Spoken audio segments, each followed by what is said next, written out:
নীরবে নিভৃতে কাজ করা বর্ণাঢ্য কর্মজীবন শেষে হঠাৎ করেই পাদপ্রদীপের আলোয় চলে আসা। নিজেই বিশ্বাস করতে পারেননি ডক্টর মোহাম্মদ ইউনূসের অন্তর্বর্তীকালীন সরকারের একজন উপদেষ্টা তিনি।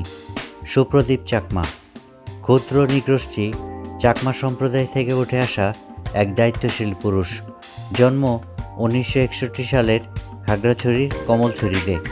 খাগড়াছড়ি থেকেই 1977 সালে ম্যাট্রিকুলেশন, 1979 সালে ইন্টারমিডিয়েট এবং 1982 সালে ঢাকা বিশ্ববিদ্যালয় হতে স্নাতক এবং পরের বছর স্নাতকোত্তর ডিগ্রি অর্জন করেন।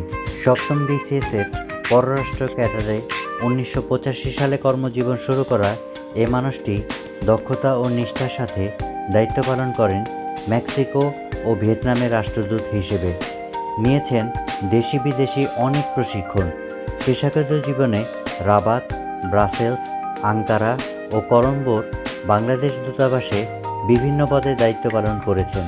অবসরের পরে সর্বশেষ সচিব পদমর্যাদার পার্বত্য চট্টগ্রাম উন্নয়ন বোর্ডের চেয়ারম্যান হিসেবে কর্মরত ছিলেন। নৃতাত্ত্বিক জনগোষ্ঠী থেকে তিনি প্রথম ফরেন সার্ভিসের যোগদান করেন এবং পরবর্তীকালে সচিব পর্যায়ে প্রথম চাকমা হিসেবে অধিষ্ঠিত হন।